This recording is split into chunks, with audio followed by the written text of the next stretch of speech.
श्री स्वामी समर्थ. नमस्कार मैत्रिणींनो. पुरुषांच्या डोक्याशी खेळणे म्हणजे त्याला मानसिक त्रास देणे किंवा नात्यात राजकारण करणे नव्हे, तर त्यांची मानसिकता समजून घेऊन त्यांच्या मनावर आणि हृदयावर सकारात्मक पद्धतीने राज्य करणे. पुरुषांना समजून घेणे तितकेसे कठीण नाही जर तुम्हाला त्यांच्या मानसशास्त्राच्या काही महत्त्वाच्या गोष्टी माहीत असतील. तुमच्या वैयक्तिक आयुष्यात उपयोगी पडतील अशा काही अत्यंत महत्त्वाच्या आणि सविस्तर गोष्टी खालीलप्रमाणे आहेत. पहिली गोष्ट, त्यांच्या स्वाभिमानाला खतपाणी घाला. पुरुषांसाठी त्यांचा आदर आणि स्वाभिमान सर्वात महत्त्वाचा असतो. कौतुक करा. पुरुषांना त्यांचे कौतुक ऐकायला खूप आवडते. जरी ते वरून तसे दाखवत नसले तरी त्यांनी केलेल्या छोट्या छोट्या गोष्टींचे, त्यांच्या लुकचे किंवा त्यांच्या कामाचे मनापासून कौतुक करा. सल्ला घ्या. जेव्हा तुम्ही एखाद्या गोष्टीत त्यांचा सल्ला घेता तेव्हा त्यांना स्वतःबद्दल खूप महत्त्वाचे आणि सुरक्षित वाटते. मला या विषयात तुझी मदत हवी आहे, हे वाक्य त्यांच्यावर जादूसारखे काम करते. दुसरी गोष्ट, त्यांच्या शांततेचा चुकीचा अर्थ काढू नका. महिला जेव्हा तणावात असतात तेव्हा त्या बोलून मन मोकळे करतात, पण पुरुषाच्या अगदी उलट असतात. स्पेस द्या. जेव्हा एखादा पुरुष शांत असतो किंवा चिडचिड करत असतो तेव्हा त्याचा अर्थ असा नाही की त्यांचे तुमच्यावरचे प्रेम कमी झाले आहे. ते अनेकदा त्यांच्या समस्येवर स्वतः विचार करत असतात. मागून भुनभुन करू नका. अशा वेळी त्यांच्या मागे न लागता त्यांना थोडा वेळ एकटे सोडून द्या. जेव्हा ते शांत होतील तेव्हा ते स्वतःहून तुमच्याशी बोलतील. तिसरी गोष्ट, डिटेक्टिव्ह बनणे थांबवा. पुरुषांना त्यांच्यावर संशय घेतलेला किंवा त्यांच्यावर नियंत्रण ठेवलेले अजिबात आवडत नाही. विश्वास दाखवा. त्यांच्या प्रत्येक फोन कॉलवर, मित्रांसोबत जाण्यावर किंवा सोशल मीडियावर ऍक्टिव्हिटीवर पाळत ठेवू नका. तुम्ही जितके त्यांच्यावर बंधन घालण्याचा प्रयत्न कराल तितके ते तुमच्यापासून दूर पळतील. मुक्त सोडा. जेव्हा तुम्ही त्यांना पूर्ण स्वातंत्र्य देता आणि विश्वास ठेवता तेव्हा ते स्वतःहून तुमच्याशी प्रामाणिक राहतात. चौथी गोष्ट, त्यांच्या डोळ्यांना आणि मनाला जिंका. पुरुष हे व्हिज्युअल असतात, म्हणजेच ते जे पाहतात त्याचा त्यांच्या मनावर लवकर परिणाम होतो. स्वतःची काळजी घ्या. तुम्ही नेहमी छान, नीटनेटके आणि फ्रेश राहा. तुमचा आत्मविश्वास आणि छान राहणे त्यांना आकर्षित करते. छान वातावरण ठेवा. घरी आल्यावर जर त्यांना नेहमी कटकट किंवा नकारात्मकता मिळाली तर ते घरापासून दूर राहू लागतात. घरचे वातावरण आनंदी ठेवण्याचा प्रयत्न करा. पाचवी गोष्ट, थेट आणि स्पष्ट बोला. महिलांना बऱ्याचदा वाटते की समोरच्याने न सांगता त्यांच्या मनातील ओळखावे, पण पुरुषांना अशा हिट समजत नाही. स्पष्ट सांगा. तुम्हाला जे हवे आहे किंवा ज्या गोष्टीचा राग आला आहे ते स्पष्ट शब्दात सांगा. कोड्यात बोलल्याने ते गोंधळ पडतात आणि चिडचिड होते. भांडताना जुने मुद्दे काढू नका. जर काही वाद झाला तर फक्त चालू विषयात बोला. भूतकाळातील जुन्या गोष्टी उकरून काढल्यास ते मानसिकदृष्ट्या तुमच्यापासून लांब जातात. सहावी गोष्ट, त्यांच्या आवडीनिवडीचा आदर करा. प्रत्येक पुरुषाला त्याचे मित्र, त्याचे छंद, उदाहरणार्थ क्रिकेट, गेमिंग, गॅजेट्स किंवा गाडी प्रिय असतात. मित्रांचा आदर करा. त्यांच्या मित्रांबद्दल किंवा कुटुंबाबद्दल वाईट बोलू नका. छंदांमध्ये सहभागी व्हा. जर त्यांना एखादा खेळ आवडत असेल तर कधीतरी त्यांच्यासोबत तो पहा किंवा त्यात रस दाखवा. यामुळे त्यांना वाटेल की तुम्ही त्यांना खरोखर समजून घेता. सातवी गोष्ट, त्यांच्या भावनिक असुरक्षिततेचा गैरफायदा घेऊ नका. पुरुष बाहेरून स्वतःला खूप खंबीर आणि कठोर दाखवतात, पण आतून तेही तितकेच हळवे असतात. सुरक्षित जागा बना. जर त्यांनी कधी रडून किंवा हताश होऊन तुमच्या समोर त्यांचे दुःख, भीती किंवा अपयश व्यक्त केले तर त्यांचा कधीही नंतर भांडणात किंवा थट्टेमध्ये वापर करू नका. टोमणे मारू नका. तू कसला पुरुष आहेस किंवा तुला एवढंही जमत नाही असे टोमणे पुरुषाला आतून पूर्णपणे तोडून टाकतात. त्यांच्या कमकुवत क्षणांमध्ये त्यांची ताकद बनवा. आठवी गोष्ट, शारीरिक जवळीक आणि प्रेम. पुरुषांसाठी शारीरिक जवळीक हे केवळ आकर्षण नसते, तर तो त्यांचा प्रेम व्यक्त करण्याचा आणि ताणतणाव दूर करण्याचा एक मोठा मार्ग असतो. पुढाकार घ्या. नेहमी त्यांनीच पुढाकार घ्यावा अशी अपेक्षा ठेवू नका. कधीतरी तुम्ही स्वतःहून पुढाकार घेतल्यास त्यांना अत्यंत विशेष आणि हवेहवेसे वाटते.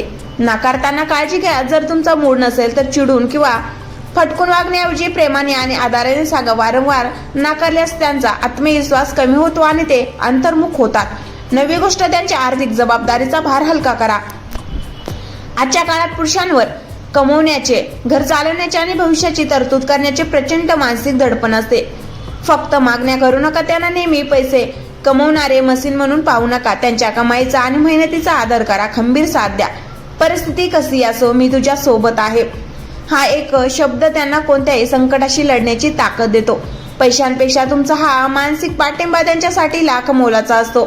10वी गोष्ट, मात्र सुलभ वागणे टाळा. पुरुषांना काळजी घेणारी जोडीदार हवे असते, पण दुसरी आई नको असते. हुकूम सोडू नका. हे खाऊ नको, तिथे जाऊ नको, कपडे नीट घाल, लहान मुलांसारखं वागू नको, अशा सततच्या सूचनांमुळे ते चिडतात. जोडीदार म्हणून राहा, शिक्षिका बनू नका. त्यांच्या चुका सुधारताना त्यांना उपदेश देण्याऐवजी किंवा लहान मुलांसारखे वागण्याऐवजी बरोबरीच्या नात्यांची चर्चा करा. 11वी गोष्ट, सरप्राईज आणि छोट्या गोष्टी. असे मानले जाते की फक्त महिलांनाच सरप्राईज आवडतात, पण पुरुषांनाही ते तितकेच आवडतात. त्यांच्या आवडीचे करा. कधीतरी त्यांच्या आवडीचा पदार्थ न सांगता बनवा. त्यांना एखादी हवी असलेली वस्तू, भले ती छोटी असेल, गिफ्ट करा. किंवा कामाच्या गडबडीत आय लव्ह यू किंवा आय मिस यू चा एक छोटा मेसेज पाठवा. यामुळे त्यांचा पूर्ण दिवसाचा थकवा दूर होतो. 12वी गोष्ट, स्वतःचे स्वातंत्र्य अस्तित्व टिकून ठेवा. पुरुषांना अशा महिला खूप आकर्षित करतात ज्या स्वतःच्या पायावर उभ्या आहेत किंवा ज्यांचे स्वतःचे स्वातंत्र्य आयुष्य आहे. पूर्णपणे अवलंबून राहू नका. 24 तास फक्त त्यांच्याच अवतीभोवती राहणे किंवा त्यांच्यावरच अवलंबून राहणे काही दिवसांनी नात्यात कंटाळवाणे बनू शकते. तुमचे स्वतःचे छंद, तुमचे मित्र मैत्रिणी आणि तुमच्या ध्येय याला वेळ द्या. तुम्ही जितक्या स्वावलंबी आणि आनंदी राहाल तितका त्यांचा तुमच्याबद्दलचा आदर वाढेल. 13वी गोष्ट, त्यांच्या कुटुंबाला आणि आईला मान द्या. प्रत्येक पुरुषांसाठी त्यांचे कुटुंब, विशेष त्यांची आई, हा एक अत्यंत संवेदनशील विषय असतो. तुलना किंवा स्पर्धा करू नका. तुला मी जास्त महत्वाची की तुझी आई, कुटुंब, असा प्रश्न विचारून त्यांना कधी धर्मसंकटात टाकू नका. त्याच्या कुटुंबाचा आदर करणे म्हणजे अप्रत्यक्षपणे त्यांचाच आदर करणे होय. त्यांच्यातील नाते समजून घ्या. जेव्हा तुम्ही त्यांच्या कुटुंबाला आपलेसे करता तेव्हा पुरुषांच्या मनात तुमच्याबद्दलची जागा कायमची सुरक्षित होते. त्यांना खात्री पडते की तुम्ही त्यांचे घर मोडणारे नाही तर जोडणारे आहात. 14वी गोष्ट, त्यांच्यातील लहान मुलाला जगू द्या. किती मोठा किंवा यशस्वी पुरुष असला तरी प्रत्येक पुरुषांच्या आत एक लहान मूल लपलेले असते. बालिशपणाचा आनंद घेऊ द्या.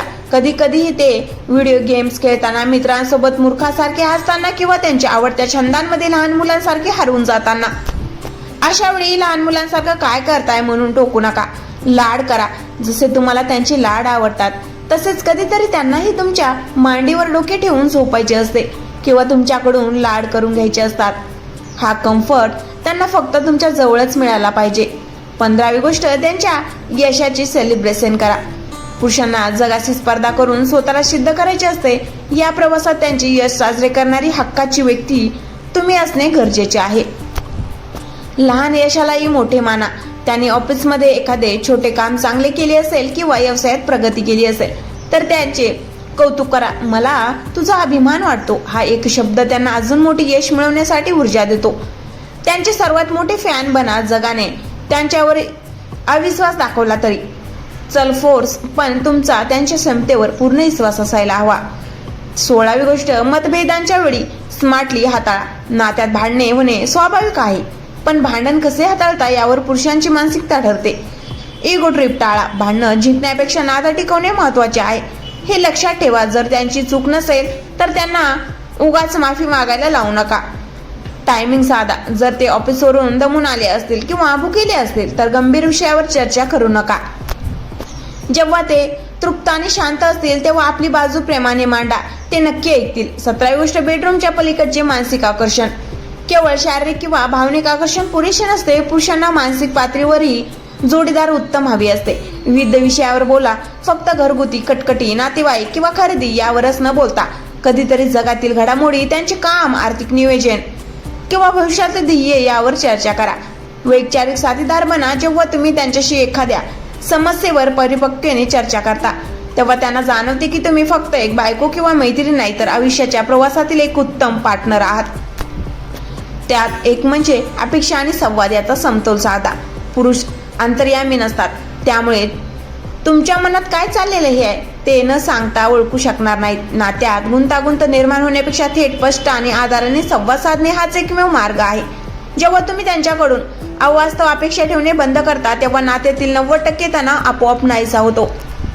आदर हाच प्रेमाचा पाया आहे. महिलांसाठी जशी काळजी आणि प्रेम महत्वाचे असते तशीच पुरुषांसाठी आदर आणि श्वासी ऑक्सिजन सारखी काम करते. ज्या स्त्रींच्या सोबत त्यांना आदर मिळतो आणि त्यांच्या पुरुषार्थाचा मान राखला जातो त्या स्त्रीसाठी ते कधी काहीही करायला तयार होतात. त्यांच्या पाठीशी खंबीरपणे उभे राहणे हीच त्यांची सर्वात मोठी ताकद असते. मानसिक शांतता हीच हुकुमी पक्का दिवसभराच्या धावपळीनंतर जगाशी 2 हात केल्यानंतर पुरुषाला फक्त एकाच गोष्टीची गरज असते, ती म्हणजे शांतता. जर तुमचे घर आणि तुमची सोबत त्यांना ती मानसिक शांतता देत असेल तर ते जगातील इतर कोणत्याही आकर्षणाकडे डुंकूनही पाहणार नाहीत. अंतिम सारांश, पुरुषांच्या डोक्याशी किंवा मनाशी खेळणे म्हणजे त्याला आपल्या तालावर नाचवणे नव्हे, तर त्याला इतके सुरक्षित आणि प्रेमाचे वातावरण देणे की त्याला स्वतःहून तुमच्या तालात सामील व्हावेसे वाटेल. नाते अधिकाराने नाही तर समजूतदारपणाने जिंकले जाते. जर व्हिडिओ आवडला असेल तर लाईक, शेअर करा आणि सबस्क्राईब करायला विसरू नका. धन्यवाद.